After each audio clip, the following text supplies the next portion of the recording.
K-pop is on the brink of global domination. Unfortunately, there is still some resistance here in the West, and admittedly, K-pop still has some adapting to do before it gets there. So today, as a longtime K-pop fan and an artist myself, I'm sharing my opinions on ways K-pop groups could improve ever so slightly so that more groups could absolutely crush it here in the West without losing what makes K-pop special. So let's blast off and get started. JM in your universe. Konnichiwa friends, I'm Jonathan Miller and welcome back to Jonathan Miller Music, where we help each other become better artists. I make pop music and every Wednesday on this channel I'm helping others take their music to level 2. If that sounds good, consider subscribing and ringing the notification bell, maybe giving this video a like and sharing it with a friend. My goal is to hit 10,000 subscribers by the end of this year, so if you find this video insightful or helpful, any interaction with it helps me and the algorithm out a ton. If not, you know what?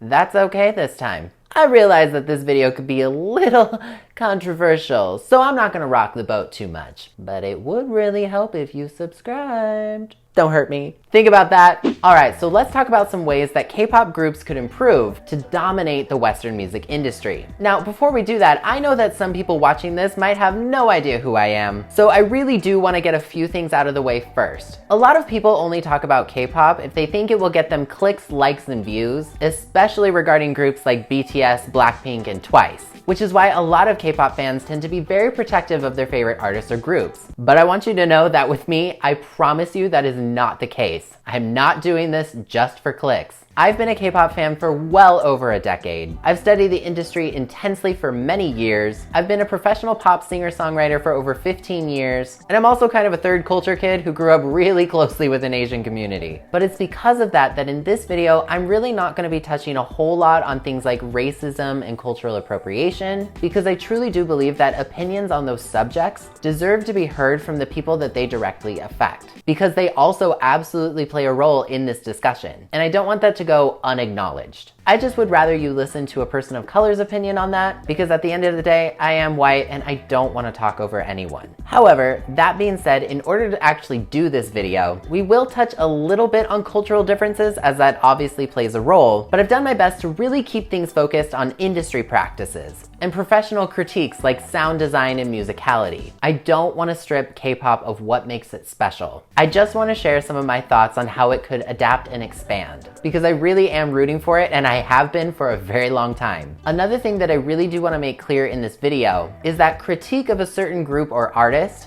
does not mean that I hate them, or that I think that they're bad, or anything like that. Any K-pop act that I mentioned today, I am actually a giant fan of. So I'm hoping that no one will plug their ears and pretend I never said that, and then just launches an all-out war on me in the comment section, like I've experienced in the past. At the end of the day, this is just my professional opinion, and yours might be different, and that's okay. Healthy discussion is good. But again, if you end up enjoying this video, don't forget to leave a like on it and comment with your thoughts as well. Subscribe and share it with a friend. With all that out of the way, let's get started. The first way that I think K-pop could grow here in the West is performance adaptation. Choreography and showmanship are integral parts of K-pop, and actually part of what makes up its entire identity. That's why music shows like Mnet Countdown and Music Core exist. Fan chants, light sticks, album packaging, and dance routines that fans can easily learn create a really cool symbiotic relationship between fans and idols. It's something that Western artists used to practically be required to do during the late 90s and early 2000s as part of the Y2K trend. However, at least here in the US, post 9/11, the practice of flashiness began to fall out of practice, save for a handful of artists like Lady Gaga, Beyonce, and Britney Spears. Nowadays, that Vegas-style flashiness of an upbeat dance pop number, from a record label's perspective, is not the driving factor of an artist. It's authenticity. Music fans in the West tend to want somebody who writes their own music, creates their own perceived artistic identity, and is more involved in the overall music process. Young music fans in the West are more likely to reject something that feels inauthentic and pre-packaged and manufactured, something that wasn't necessarily the case pre-9/11, when the turn of a new millennium felt bright-colored, futuristic, and open to new possibilities. This is one reason that K-pop faces a barrier here. People in the West who don't really understand K-pop just perceive it to be pre-packaged and inauthentic, because in a lot of ways, K-pop can be. So one way K-pop groups could improve here in the West is showing more of that authenticity that they actually have to Western audiences. Late night show performances are different from stadium performances or even the VMAs. For the most part, late night TV show audiences favor musicality and sometimes different and new arrangements of songs by popular artists. It's a more intimate setting than the VMAs or big flashy award shows, and it's all about the mood, much like performing late at night in a club downtown. However, right now, because even getting on these shows for K-pop artists is so difficult, this creates a problem. How are K-pop artists supposed to show the choreography and pizzazz that's integral to K-pop nowadays if they perform a stripped back version of their song the night that it comes out? Would that give the wrong impression to this audience as to what the actual recorded version of the song sounds like, or even the music video? Almost every K-pop act besides BTS and Blackpink are relatively unknown here in the West, unless you are a young K-pop fan on the internet. So therefore, K-pop acts naturally tend to perform their iconic choreography on late night shows, the almost exact same choreography that you'll find in the music video and everywhere else that they're able to perform, because opportunities are so limited. But in the future, if they weren't so limited, I feel that being able to show more of that astounding talent that all of these idols possess, and all of those years of training in different ways and arrangements, would help to demonstrate to new audiences that K-pop idols aren't just manufactured dolls and robots, and there's a reason they actually are where they are. Right now, Western audiences only get a very small fraction as to what K-pop is all about, because performances have to be relatively copy and pasted to give their songs the best shot at being hits, promote Korean culture. But unfortunately, that gives off the impression to many of sameness, because most Western audiences don't get to see beyond the surface level. And unfortunately, that just equates to an incorrect impression that K-pop idols are just robots. But this isn't the case though, as idols regularly perform different arrangements of their music all throughout South Korea and Japan. We just rarely get to see that unless you YouTube it on the internet and go looking for it. If idols were given a fair opportunity to go all out on award shows and then go acoustic or stripped back for late night TV, more people might be receptive to them, who would otherwise maybe not care. Furthermore, another way that idols could excel has to do with musical stylings and structure. Each group nowadays has its own concept, and K-pop actually does have a distinct musical structure, which many people who don't write K-pop music may not know. To talk about this, I want to talk about two groups in particular, TWICE and Girls' Generation. They get compared to a lot, and it's easy to see why. Both are 9-member groups until Jessica actually left Girls' Generation in 2014. Both are among the most successful K-pop groups of all time, and both have had their fair share of difficulties to overcome, breaking grounds for the genre in different ways. However, if we look critically, there are some distinct differences. TWICE was put together on a music show by JYP Entertainment called 16. The group is comprised of Korean, Japanese, and Taiwanese members, and even though TWICE was originally slated to debut as a 7-member group, JYP himself added 2 additional members in a controversial decision after the original 7 members were voted on and decided by the public. It was controversial not only because the 2 members that he brought back were already voted off. This decision felt like JYP's response to find a girl group that could rival Girls' Generation, who was already dubbed the nation's girl group at this time. Nevertheless, and fortunately for JYP, TWICE debuted to instant success in a world that was already experiencing the Hallyu wave. Girls' Generation, however, debuted in 2007 and was put together by another entertainment company, SM Entertainment. K-pop at this time had not seen widespread acclaim or even acknowledgement from most of the world, and therefore debuting groups had to prove themselves, and many groups were much more of a financial risk if they did not succeed. Back then, things like makeup, flashy outfits, glamour were all things that were earned if your songs were doing well. Therefore, many Gen 2 K-pop acts were expected to let their talents and training shine through above all else and fight for that #1 position. So when Girls' Generation released their first mega hit with G, the group began to really take off not only in South Korea but also in neighboring Japan, and in subsequent releases helped to push the Hallyu wave into international attention. Both TWICE and Girls' Generation have faced their share of trials and tribulations that are all completely valid. Their music is similar, but it's also not because of one main factor: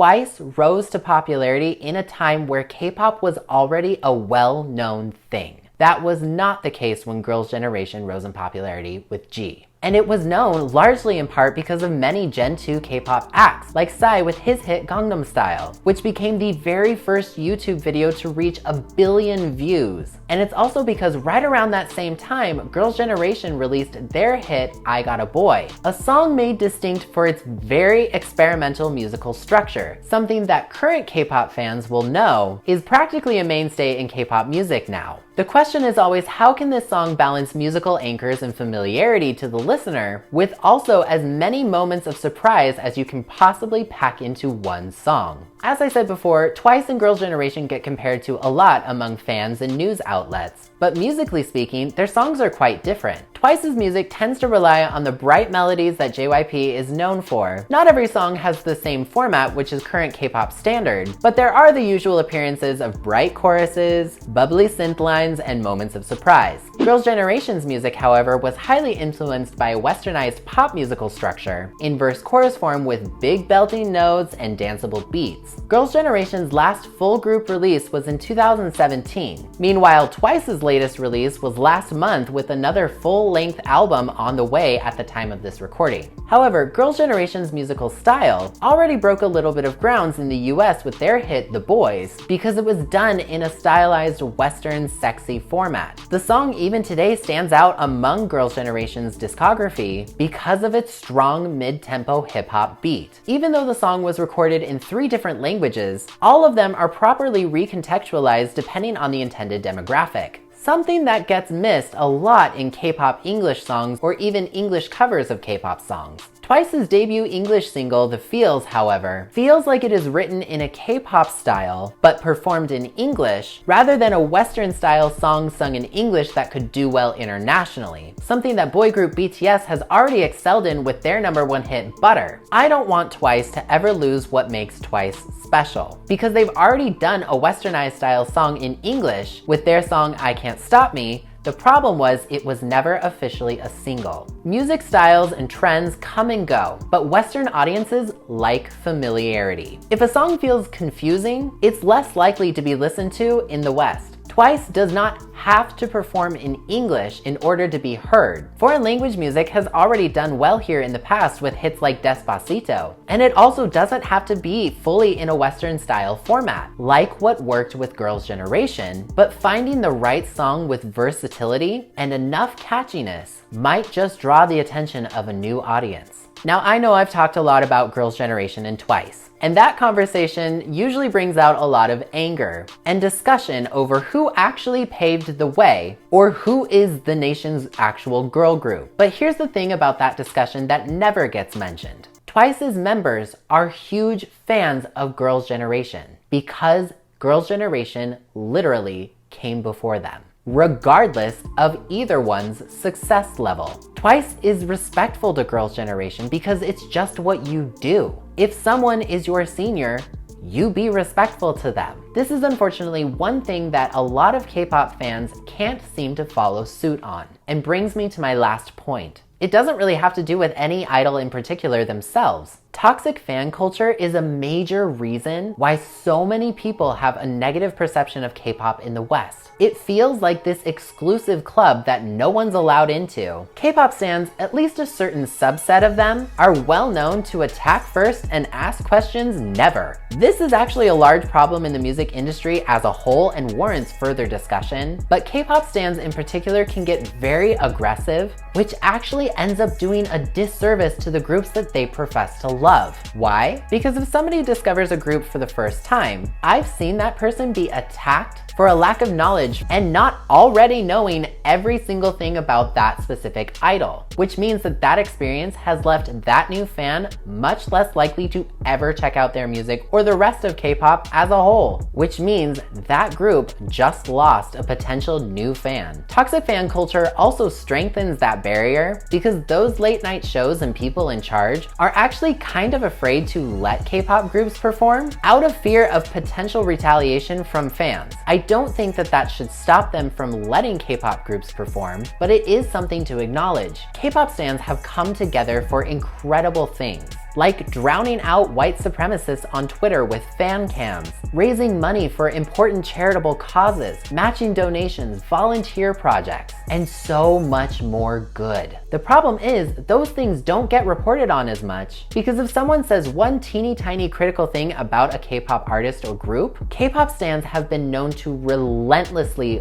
bully that person. Not only that, K-pop stans have been known to relentlessly bully idols themselves, or even just other artists, if they for some reason decided that a certain action, meme, or collab wasn't, quote, acceptable. If somehow K-pop stans and music fans in general could change the landscape of this behavior online into a more welcoming and accepting place, more groups that K-pop fans love might actually get more opportunities to find success here in the West. People would see that K-pop isn't just flashy dance moves or manufactured copy and paste people. They'd actually see idols and their contributions to songwriting, producing, fashion, volunteer work, their individual personalities, and overall exceptional talent. But we have to stop fighting other people and fighting each other long enough for that to happen. Stop fighting over who's struggled more and who, quote, paved the way, and pour that energy into what is most important, seeing our favorite idols' dreams come true. Everyone's struggles in this industry are valid, and the music industry is in the middle of a gigantic change. Representation matters, and more people are getting their seats at the table that they so rightfully deserve. If we could come together to get more K-pop groups their seat at the table that they absolutely have a right to in this industry, and fight each other less, then K-pop might just continue to grow and become the dominating force that it's already proving that it can be.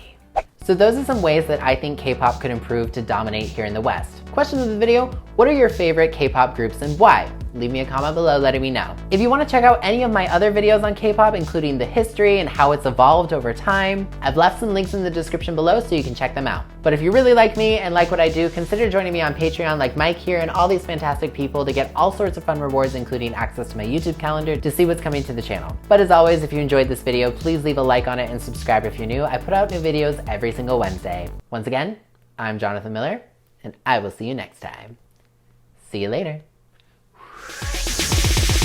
I am a machine, not a robot, not a operation electronically.